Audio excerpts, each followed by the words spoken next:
Hola a todas, mi nombre es Adina Chaín y trabajo en el CATI, el Centro Agronómico Tropical de Investigación y Enseñanza, en la Unidad de Bosques y Biodiversidad en Paisajes Productivos.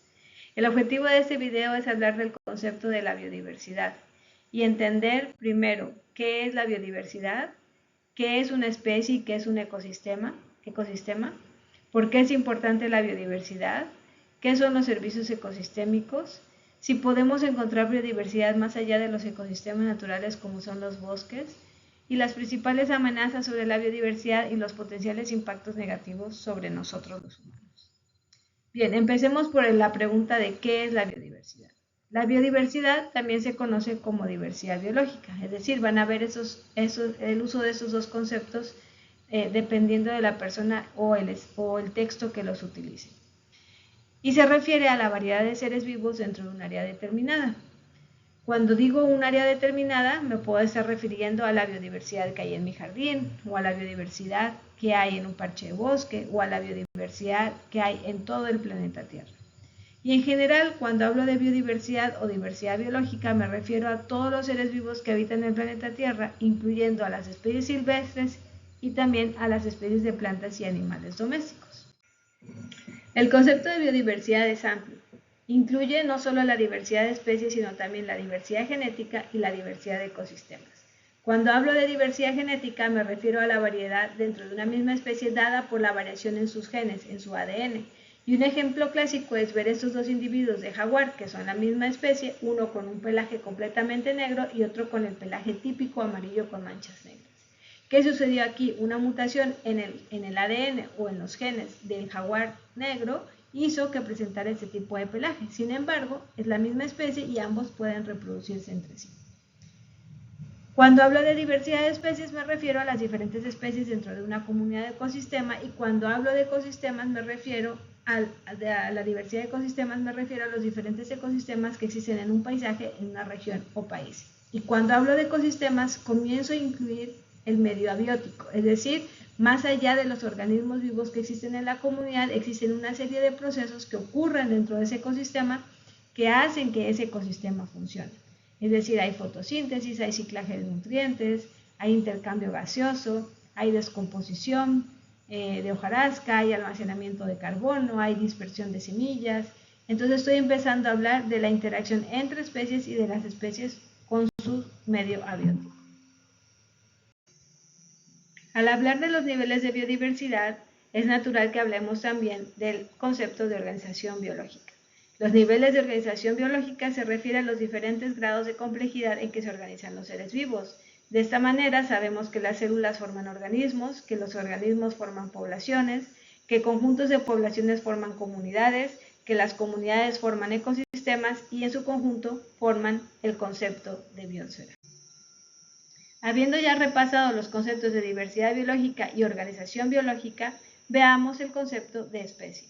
Una especie es un grupo de organismos vivos que comparten características iguales y que por lo tanto son capaces de entrecruzarse y reproducir descendencia fértil. ¿Qué significa esto? Pensemos en una especie, otra vez el jaguar. Un individuo de jaguar es similar en su tamaño, en su pelaje, a otro individuo de jaguar, y podemos pensar en otras características más, y es capaz de reproducirse con otro individuo de jaguar y tener a su vez un jaguar que es fértil, es decir, que tiene la capacidad de reproducirse con otro individuo de la misma especie. La especie es la unidad básica de clasificación biológica. ¿Qué quiere decir esto? Que a través del tiempo, cada vez que conocemos una nueva especie en el planeta Tierra, lo que hacemos es nombrarla. Y usualmente lo que hacemos es utilizar un nombre y un apellido que es conocido con los conceptos de género y especie.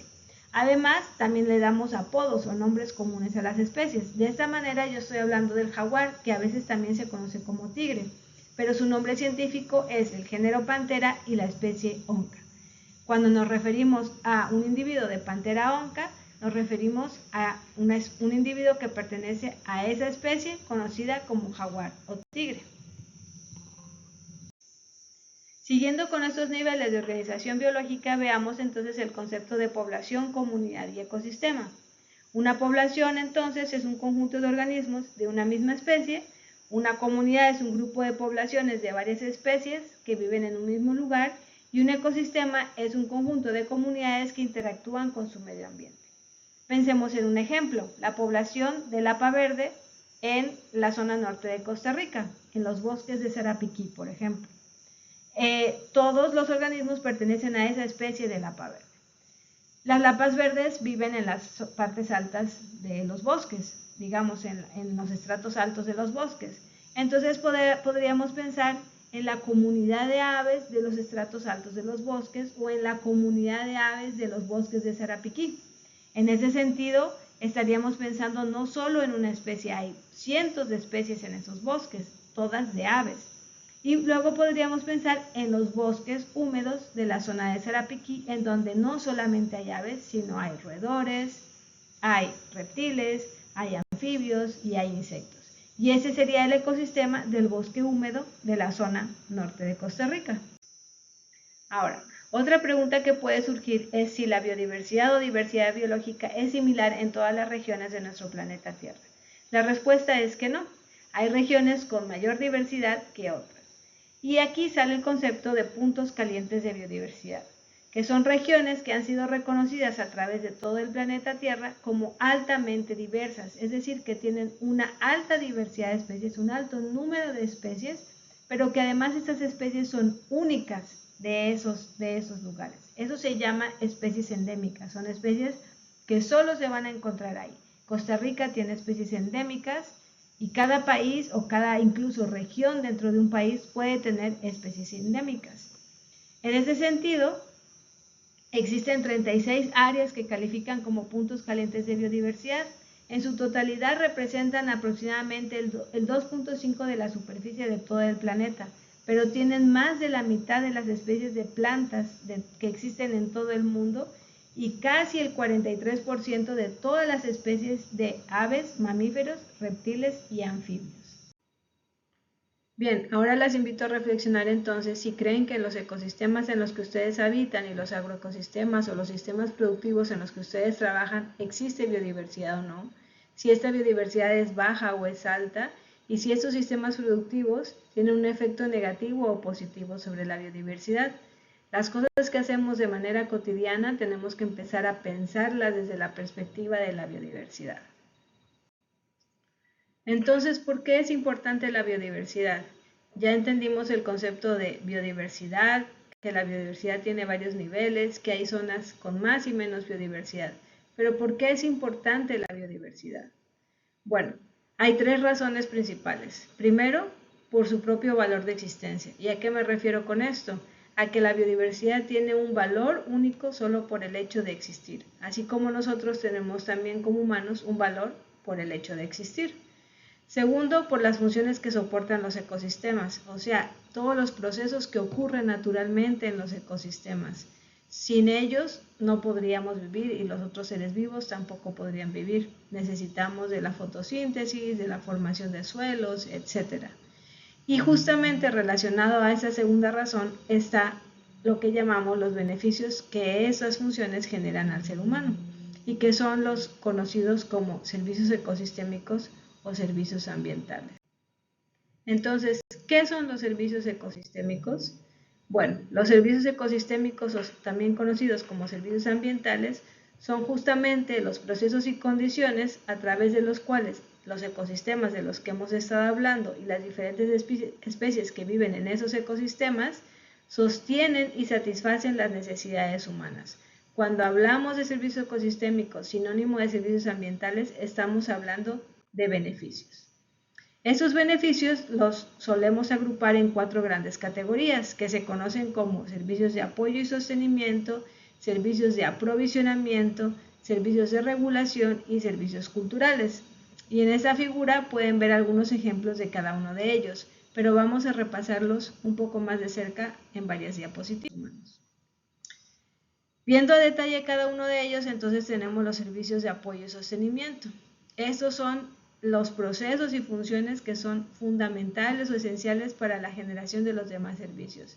Estamos hablando de la formación de los suelos, del ciclaje de los nutrientes, de si un paisaje está conectado o no está conectado para que las especies se puedan mover a través del paisaje. Cuando hablamos de los servicios de aprovisionamiento, son servicios más tangibles, son esos beneficios materiales, que los seres humanos podemos tomar directamente de la naturaleza o de los ecosistemas. Estoy hablando del agua, el agua pura, el agua para tomar, el agua para el riego, estoy hablando de frutas y comestibles, de fibras y maderas. Los servicios de regulación, al igual que los servicios de apoyo, son más intangibles que los servicios de aprovisionamiento. O sea, no podemos muchas veces verlos, tocarlos, medirlos, no es fácil cuantificarlos. Y se refiere a procesos que ocurren naturalmente en la naturaleza, como por ejemplo, que las abejas visiten las flores para obtener néctar o polen y que cuando visitan esa flor, salen de la flor cargadas de polen para visitar otra flor y polinizarla. No, las abejas no necesariamente están pensando en polinizar, pero hacen la función de polinizar al visitar las flores en búsqueda de recursos alimenticios para ellos. Igualmente, las aves son controladoras de plagas. Aquí hay un ejemplo de un ave grande que tiene en la boca un ratón. También podemos pensar en aves que consumen, por ejemplo, el pequeño escarabajo de la broca del café que taladra el café y afecta mucho la producción de los caficultores. Los animales cazan para alimentarse y quizá no cazan pensando en que van a regular una plaga. Sin embargo, obtenemos un beneficio del proceso, de ese proceso que se está dando en el ecosistema. En la última categoría entonces tenemos a los servicios culturales, que también son beneficios no materiales que los seres humanos obtenemos de los ecosistemas. Incluye la belleza escénica de los paisajes, la inspiración que nos dan esos paisajes, el bienestar que obtenemos de recrearnos en esos ecosistemas o en esos paisajes, la relación, la percepción que diversas culturas tienen de esos ecosistemas, la utilización de esas áreas para llevar a cabo rituales, etc. Aquí puse algunos ejemplos de Costa Rica, como el Cerro Chirripó, el Río Celeste y las playas de la zona caribe de Costa Rica, que tienen una alta belleza escénica. La siguiente reflexión entonces sería ahora si ustedes creen que ustedes y sus emprendimientos se benefician de servicios ecosistémicos, de cuáles servicios estarían beneficiando, qué tanto se estarían beneficiando de esos servicios y si en esos sistemas en los que ustedes trabajan, en esos lugares en los que ustedes llevan a cabo sus actividades diarias, se generan servicios. Además, podríamos agregar la idea de si sus trabajos generan un impacto negativo sobre la biodiversidad y los servicios ecosistémicos. Y justamente ese es el siguiente tema del que vamos a hablar. La biodiversidad, más allá de los bosques o de los ecosistemas naturales. Cuando pensamos en biodiversidad, pensamos en la diversidad de especies que encontramos naturalmente en diferentes ecosistemas, desiertos, bosques, sabanas, humedales, páramos. Pero cada vez más la conversión de los hábitats naturales a sistemas productivos hace que ahora tengamos que pensar diferente en cómo vamos a enfrentar el tema de la pérdida de la biodiversidad. Ya no podemos conservar únicamente la biodiversidad en los bosques, sino que tenemos que pensar en cómo conservarla fuera de los bosques y fuera de las áreas protegidas en estos paisajes agrícolas en los que vivimos hoy en día. En ese sentido, esos sistemas productivos o estos paisajes agrícolas sí contienen biodiversidad y se benefician de los procesos y funciones de la biodiversidad, pero además generan servicios ecosistémicos. Es decir, no solamente se benefician de los servicios de la biodiversidad, como por ejemplo la polinización de cultivos, sino que probablemente generan servicios. Por ejemplo, si tenemos árboles de sombra, podemos hablar de secuestro de carbono o podemos hablar del control de la erosión.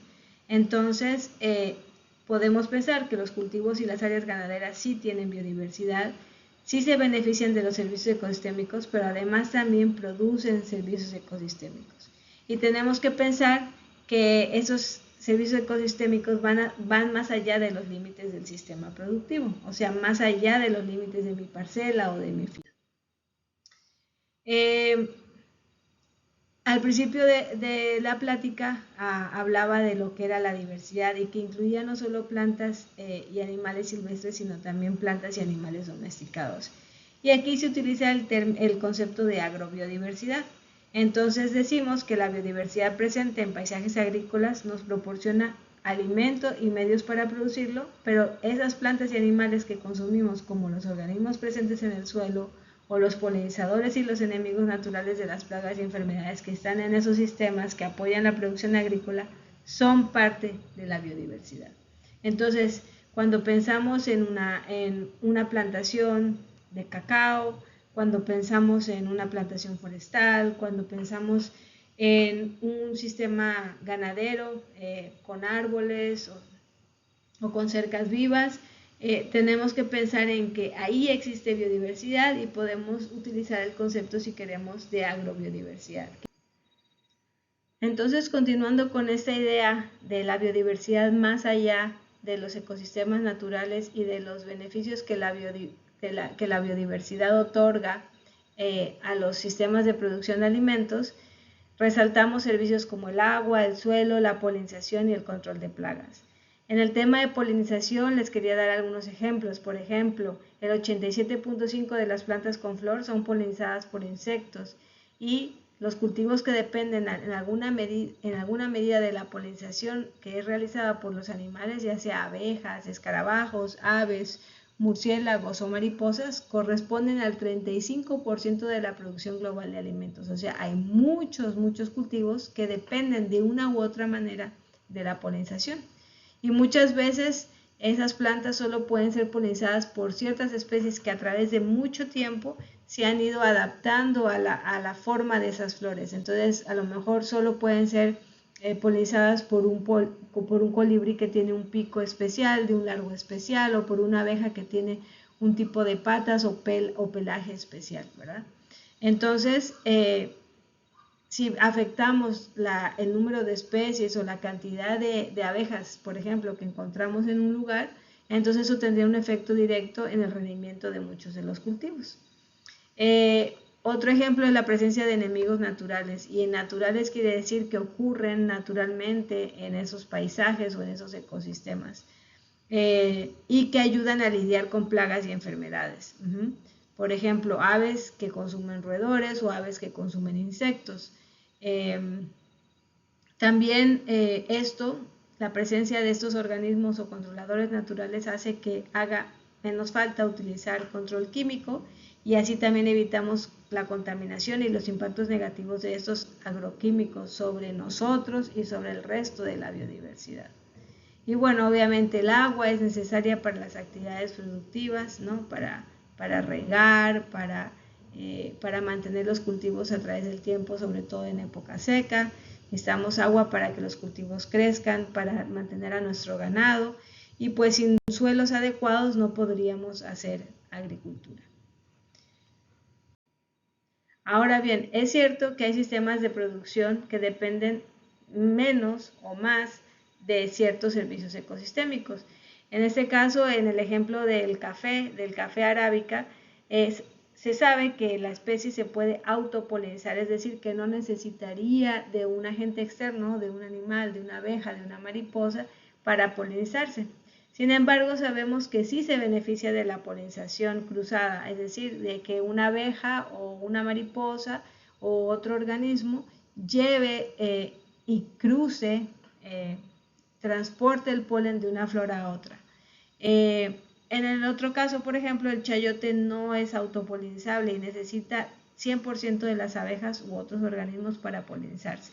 Entonces, hay diferencias en los niveles en que los sistemas productivos dependen de la biodiversidad, y este es un ejemplo de un servicio ecosistémico de regulación.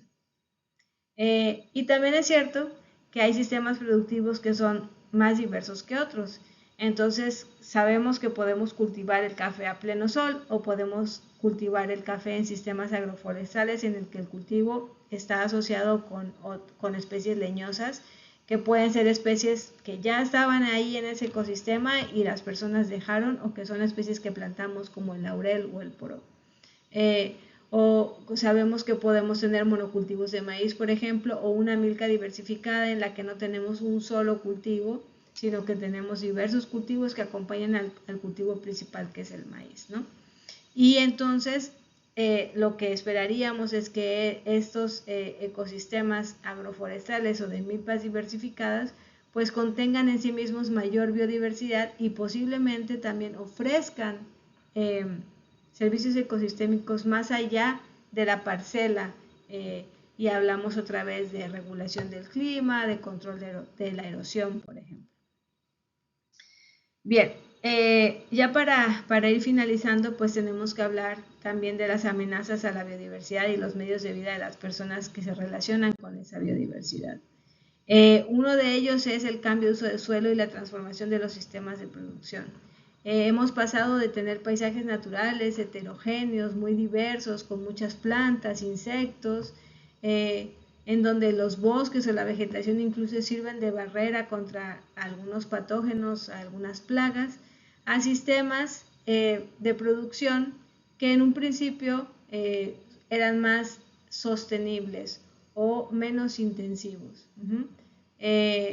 Con el transcurso de los años, y estoy hablando de incluso milenios, el hombre o el humano ha ido transformando esos sistemas de producción de alimentos de sistemas más diversificados y menos intensificados en el sentido de no usar maquinaria, no usar agroquímicos, a agroecosistemas modernos, donde tenemos ya extensiones muy grandes bajo un mismo cultivo, con baja diversidad, o sea, es un solo cultivo, una alta densidad de plantas por unidad de área, utilizamos maquinaria para labrar y utilizamos agroquímicos para combatir plagas y enfermedades, e incluso podemos utilizar especies del cultivo que son, por ejemplo, genéticamente modificadas.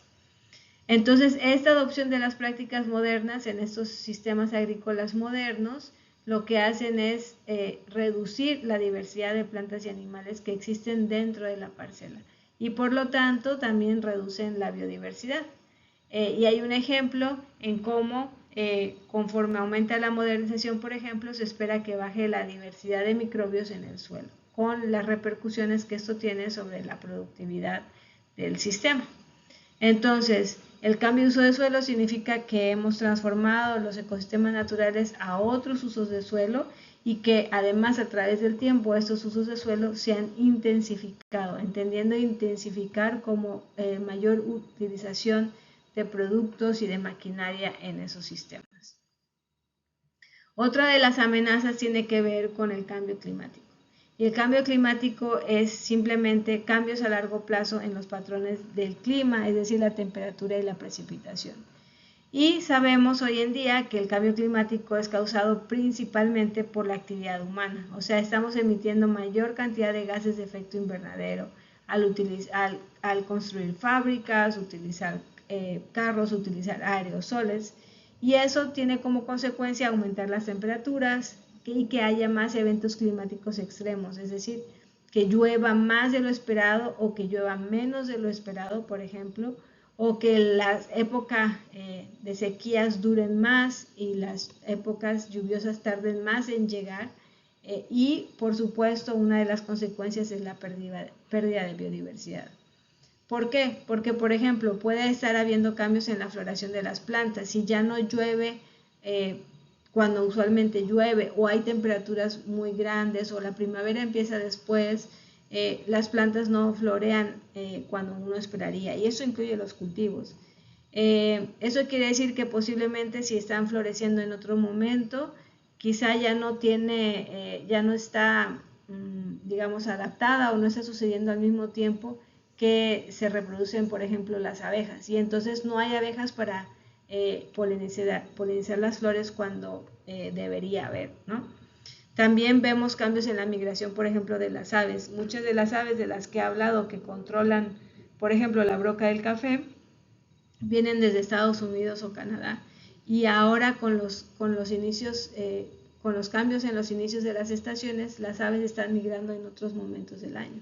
Y eso también quiere decir que los animales pueden estar apareando en diferentes momentos del año.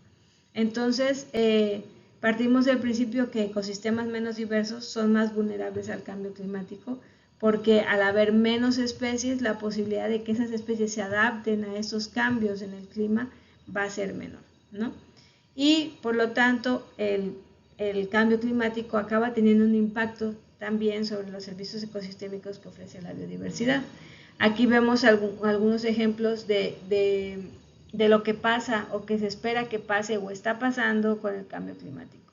Entonces tenemos, como les decía, más fenómenos extremos, hay más riesgos de inundación, se espera menor disponibilidad de agua con las sequías, hay derretimiento de los polos, hay aumento en la altura de los océanos, hay también efectos negativos sobre los corales en los océanos que no están adaptados a estas altas temperaturas. Y por ejemplo, ahora que estamos hablando de insectos, que el 6% de los insectos y el 8% de las plantas y el 4% de los vertebrados se van a ver afectados. Estos son números realmente alarmantes, pero que la tendencia del cambio va a suceder.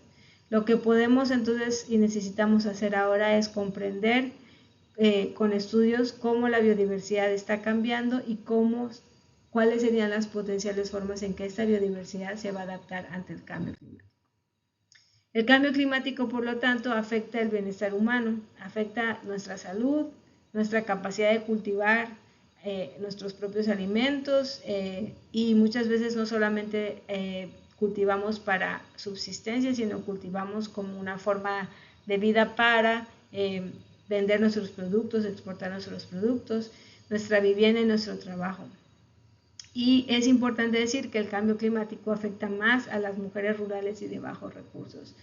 Muchas mujeres no son dueñas de sus tierras, muchas mujeres están dedicadas a tareas del hogar como acarrear agua, conseguir leña, y esos cambios en el clima hace que su carga de trabajo se pueda incrementar caminando más distancias para conseguir agua, el alimento, la leña y exponiéndose a mayores riesgos.